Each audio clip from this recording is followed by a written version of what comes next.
Bismillahirrahmanirrahim. Assalamualaikum warahmatullahi wabarakatuh. Jumpa lagi dengan kami Saham Hijau, yaitu segala sesuatu tentang dunia investasi di pasar modal. Pada kesempatan kali ini kita akan analisa saham MTEL di tahun 2025 yang menurut kami prospeknya cukup cerah. Tentu saja ini karena banyak permintaan dari penonton. Oleh sebab itu kalau Anda meminta review sesuatu, cantumkan aja di kolom komentar. Siapa tahu giliran Anda berikutnya.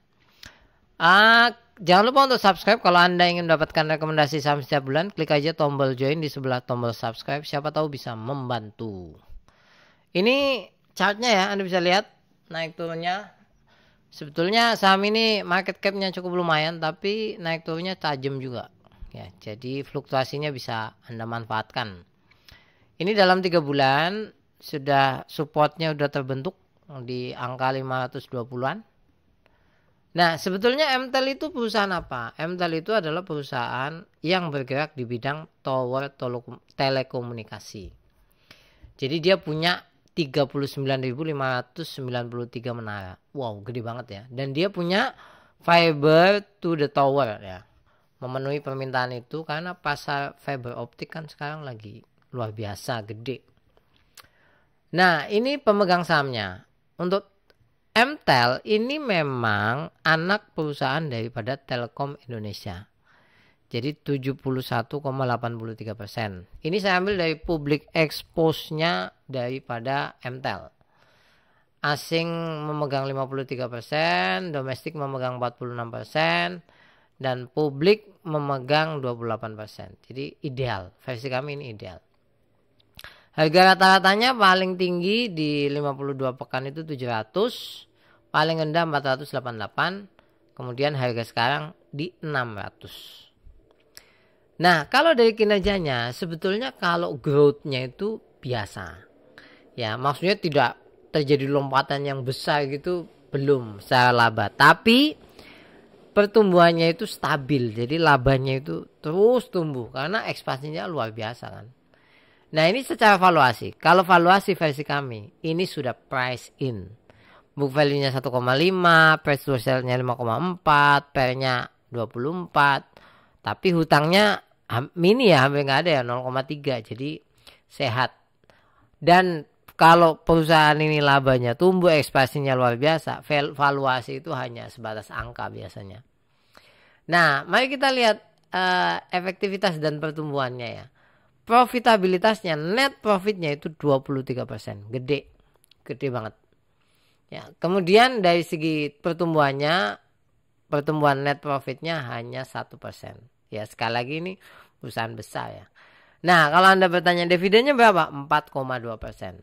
Kalau versi kami ini sudah standar ya. Biasanya komen-komennya itu kecil segitu, tapi menurut kami kalau untuk perusahaan besar segini itu udah oke lah, 4% lah. Nah, ini yang mari kita harus perhatikan ya, bagaimana pertumbuhannya itu sangat dahsyat. Jadi, kalau dibandingkan tahun lalu, menara itu tumbuh 3,8% jumlahnya. Ya, kemudian tenan itu sampai 4,2%. Fiber optiknya dalam kilometer itu naik 47,7%. Kalau kita melihat bisnis ini, maka tinggal kita lihat berapa panjang fiber optik yang dia punya. Karena konon ya masa depan itu di fiber optik itu karena butuh kecepatan yang lebih luar biasa, AI terutama ya. Nah, ini 189 menara baru. Artinya kalau ada menara baru, kemudian fiber optik tambah panjang, berarti kan income-nya akan jadi tambah lebih besar kan. Kan logikanya seperti itu. Inilah yang menarik. Ya, ini jaringannya ya, Sumatera, Kalimantan, Anda bisa lihat lebih detail. Ini juga keuangannya cukup solid nih, pendapatannya tower leasing sampai 82%, fiber masih 6%, ya. Tower related business masih 7%, reseller 5%. Jadi yang sedang dikembangkan ini dalam pengamatan kami ya, itu fibernya ini kan pendapatannya masih kecil.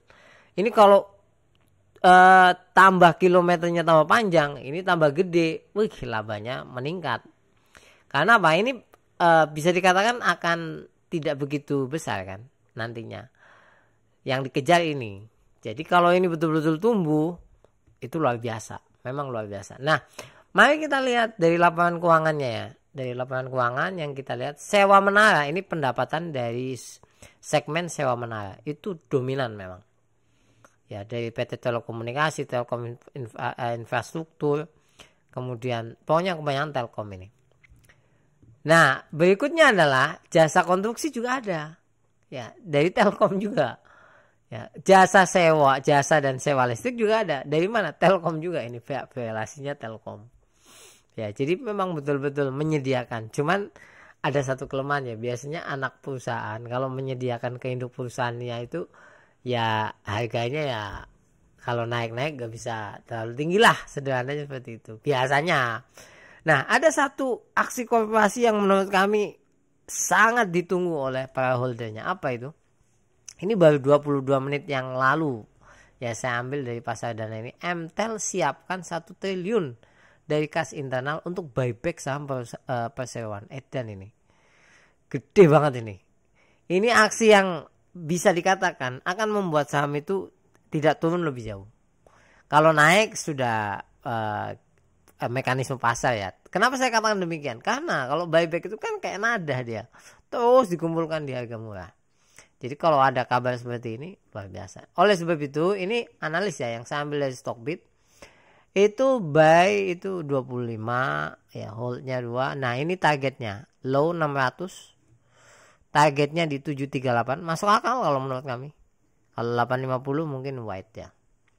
Nah, ini akumulasi dan distribusinya kalau kita lihat all investor small accumulation, jadi pelan-pelan. Tapi kalau asing buang saham ini ya, buang saham ini bisa jadi karena ini di bulan Juli ya, dari tanggal 1 sampai Juli 18. Bisa jadi karena sekarang kan lagi hit sektor yang lain, bisa jadi pindah ke sektor yang lain kalau untuk asing. Nah, ini kita lihat chartnya. Kalau versi kami, kalau ngelihat chart ini tekanan belinya masih kuat, volumenya masih tinggi, dan trennya sudah mulai akan berbalik ke tren bullish. Nah, ini kelihatan ya chartnya ya. Jadi kalau 700 tadi seperti target masih masuk akal lah, dengan ada aksi korporasi, kemudian ada buyback juga ya, masih masuk akal. Support kuat di 520, support paling kuat ya, jadi seperti itu. Nah, ini kesimpulan dari kami. Valuasinya menurut kami kalau bagus banget enggak, biasa aja, karena tidak murah-murah amat ya. Kinerjanya oke, prospeknya oke, dividen standar. Oleh sebab itu nilainya 6 ya. Kalau di kami 4% itu standar. Tidak kecil banget enggak. Kalau versi kami tidak kecil banget. Resiko di saham ini kecil karena supportnya tidak begitu jauh kan, paling sekitar 10% lah ya. Kemudian juga potensi naiknya masih ada. Jadi seperti itu, ini kesimpulan dari kami. Silakan Anda simpulkan, mau akumulasi, mau distribusi, mau hold, silahkan bagi pemegang saham MTEL ini. Sampai ketemu lagi, terima kasih banyak. Kalau ada kesalahan kami mohon maaf. Kalau ada pertanyaan cantumkan aja di kolom komentar, siapa tahu bisa membantu. Assalamualaikum warahmatullahi wabarakatuh.